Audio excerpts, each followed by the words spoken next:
आज है 9 अप्रैल 2026 दिन गुरुवार। Welcome to the my channel inside news UP.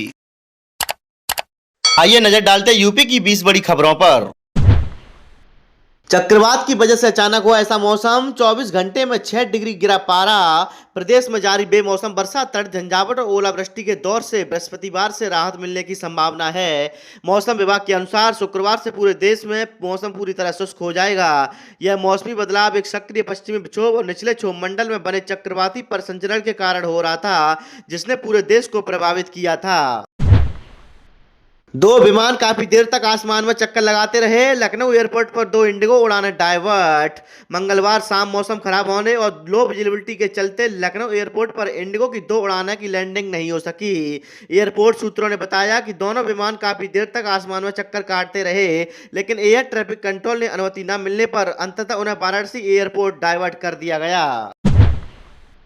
CM योगी ने अफसरों को 24 घंटे में राहत पहुंचाने का दिया निर्देश। असमय वर्षा, ओलावृष्टि तथा कुछ स्थानों पर आगजनी की घटनाओं से रबी फसलों को हुए नुकसान पर मुख्यमंत्री योगी आदित्यनाथ ने गहरी संवेदना व्यक्त करते हुए अधिकारियों को त्वरित, पारदर्शी एवं संवेदनशील कार्रवाई के निर्देश दिए हैं।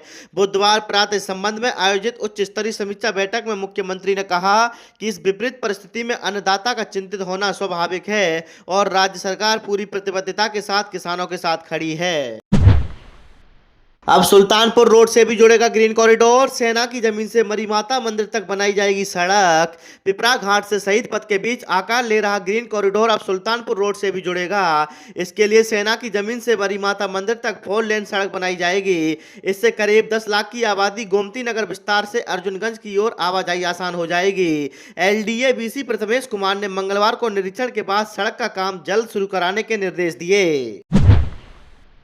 कर्मचारियों के खिलाफ जांच और कार्रवाई का ब्यौरा होगा ऑनलाइन। प्रमुख सचिव ने जारी किया शासनादेश। अब राज्य कर्मियों के खिलाफ चल रही जांच, विभागीय कार्रवाई और सतर्कता जांच संबंधी सूचना मानव संपदा पोर्टल पर ऑनलाइन दर्ज की जाएगी।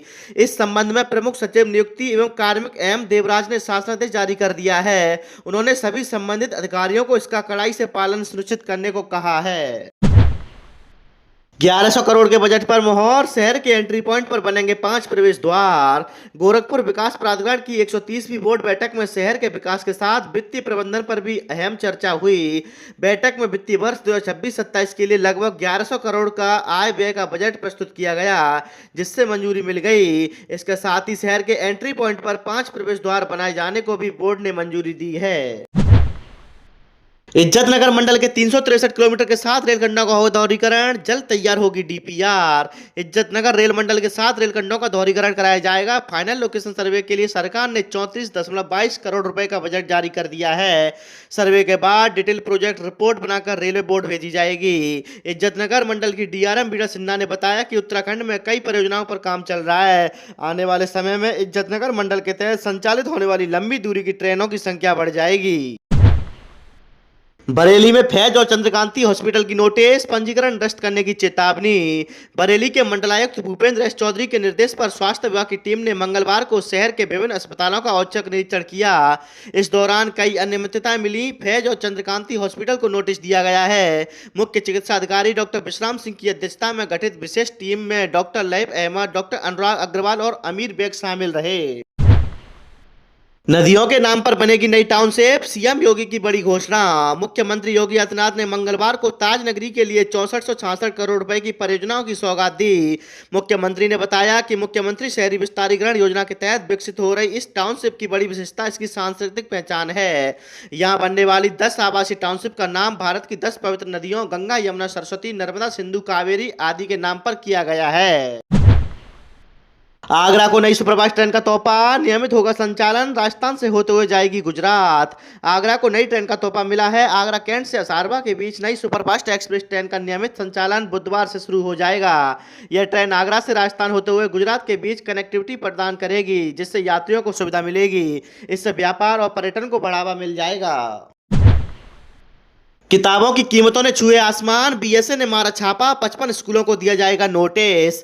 आगरा के निजी स्कूलों में बच्चों को महंगी किताब और ड्रेस देने पर लगाम नहीं लग पा रही है। शासनादेश के बाद भी कई स्कूलों में निजी प्रकाशकों की किताबें अभिभावक और बच्चों को खरीदने पर मजबूर किया जा रहा है। अब शिक्षा अधिकारी सक्रिय हुए तो स्कूलों में निजी किताबें और ड्रेस के मामलों की पोल खुलने लगी। बेसिक शिक्षा अधिकारी ने मंगलवार को कुछ स्कूलों में छापा मारा तो सच्चाई सामने आ गई। ऐसे 55 स्कूलों को नोटिस भेजने की तैयारी की जा रही है। आगरा को मिला नया बस अड्डा, हाईटेक होगी सुविधाएं, 150 करोड़ रुपए की अनुमानित लागत।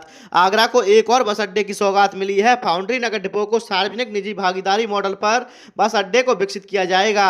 मंगलवार को लखनऊ में हुए मंत्रिमंडल की बैठक में बस अड्डे के लिए 150 करोड़ रुपए की अनुमानित लागत तय की गई है। पेट्रोल डीजल और सिलेंडर की कालाबाजारी पर सरकार सख्त, अब तक 23,000 से ज्यादा छापे। मुख्यमंत्री योगी आदित्यनाथ के नेतृत्व में प्रदेश सरकार ने पेट्रोल डीजल और एलपीजी की आपूर्ति को लेकर सख्त रुख अपनाते हुए कालाबाजारी के खिलाफ बड़े पैमाने पर कार्रवाई की है। 12 मार्च 2026 से अब तक पूरे प्रदेश में 23,250 निरीक्षण किए गए, जिनमें 238 एफआईआर दर्ज की गई हैं। इनमें 27 मामले एलपीजी वितरकों और 211 अन्य आरोपियों के खिलाफ दर्ज किए गए हैं। 9 अप्रैल को मेरठ बंद, सीलिंग के खिलाफ व्यापारियों का फूटा आक्रोश, फोर्स हुई तैनात। शास्त्री नगर के सेंट्रल मार्केट में मंगलवार को दिन भर भारी फोर्स तैनात रही। सुप्रीम कोर्ट के 44 अनाधिकृत निर्माण सील करने के आदेश के बाद व्यापारियों ने मेन सेंट्रल मार्केट बाजार बंद रखकर धरना प्रदर्शन किया। इन अनाधिकृत निर्माण में 6 अस्पताल और 6 स्कूल और 4 बैंक के हॉल भी हैं। होमगार्ड परीक्षा के चलते बदली विश्वविद्यालय परीक्षाओं की तिथियां, अब अप्रैल की परीक्षा मई में होंगी। डॉक्टर भीमराव अंबेडकर विश्वविद्यालय की ओर से आयोजित होने वाली कुछ परीक्षाओं की तिथियों में बदलाव किया गया है। यह निर्णय उत्तर प्रदेश होमगार्ड की परीक्षा को ध्यान में रखते हुए लिया गया है। विश्वविद्यालय के परीक्षा नियंत्रक डॉक्टर ओम प्रकाश ने बताया कि राष्ट्रीय शिक्षा नीति 2020 के तहत संचालित स्नातक एवं परास्नातक पाठ्यक्रमों की सेमेस्टर परीक्षाओं की तिथियों में संशोधन किया गया है। पहले ये परीक्षाएं 25 अप्रैल और 27 अप्रैल को आयोजित होनी थी, लेकिन अब इन्हें आगे बढ़ा दिया गया है। हाईकोर्ट पानी टंकी का पुराना पोल 10 अप्रैल से होगा बंद, तोड़कर बनाया जाएगा नया आरओबी। खुसरोबाग लूकरगंज मार्ग पर स्थित हाईकोर्ट पानी टंकी के पास बने पुराने पुल पर आगामी 10 अप्रैल से वाहनों का आवागमन स्थायी रूप से बंद कर दिया गया है। शासन की हरी झंडी मिलने के बाद अब इस जर्जर ढांचे को ढाकर इसके स्थान पर नए आधुनिक पुल के निर्माण की कवायद शुरू कर दी है। विभागीय सूत्रों के अनुसार नए पुल का निर्माण मई 2028 तक पूरा होने की संभावना है। स्टेशन को बम से उड़ाने की धमकी मिलने से मची खलबली, जीआरपी ने धमकाने वाले युवक को पकड़ा। मंगलवार दोपहर में एक सिरफिरे ने वरिष्ठ प्रशासनिक अफसर को फोन कर झांसी रेलवे स्टेशन को बम से उड़ा देने की धमकी दे डाली। धमकी मिलने से खलबली मच गई। तुरंत झांसी स्टेशन पर आरपीएफ और जीआरपी को अलर्ट कर दिया गया। आरपीएफ टीम बम विस्फोटक दस्ते के साथ स्टेशन जा पहुंची। फोन नंबर को तुरंत सर्विलांस पर लगाया गया। धमकाने वाले युवक की लोकेशन झांसी स्टेशन के बाहर मिली। कुछ ही देर में जीआरपी ने स्टेशन के बाहर से उसे धर दबोचा। कागजों में शुरू हुए गेहूं खरीद केंद्र, हकीकत में सन्नाटा, 6 दिन बाद भी नहीं हुई खरीद। अमरोहा जिले में गेहूं खरीद को लेकर सरकारी दावों और जमीनी हकीकत में बड़ा अंतर देखने को मिल रहा है। कागज में 1 अप्रैल से गेहूं खरीद केंद्र शुरू होने की बात कही गई, लेकिन हसनपुर समेत कई स्थानों पर अभी तक केंद्र संचालित होते नजर नहीं आ रहे। हसनपुर मंडी समिति में तो सरकारी क्रय केंद्र का स्थान पूरी तरह सूना पड़ा है। ना वहां कोई कर्मचारी मौजूद है, ना बैनर लगा है, ना ही बारदाने की व्यवस्था दिखाई दे रही है। यूपी असिस्टेंट प्रोफेसर भर्ती की सिटी स्लिप जारी, तुरंत करें डाउनलोड। उत्तर प्रदेश सेवा चयन आयोग ने असिस्टेंट प्रोफेसर भर्ती 2026 के लिए एग्जाम सिटी एंटीवेशन स्लिप जारी कर दी है। जिन उम्मीदवारों ने इस भर्ती के लिए आवेदन किया था वे अब ऑनलाइन अपनी परीक्षा सिटी से कर सकते हैं और उसी अनुसार यात्रा की योजना बना सकते हैं। राहुल गांधी की दोहरी नागरिकता के रिकॉर्ड देखने से हाईकोर्ट का इंकार। हाईकोर्ट की लखनऊ पीठ ने राहुल गांधी की कथित दोहरी नागरिकता मामले में जज के चैम्बर में हुई सुनवाई के दौरान गृह मंत्रालय की ओर से आए रिकॉर्ड का परीक्षण करने से फिलहाल परहेज किया है।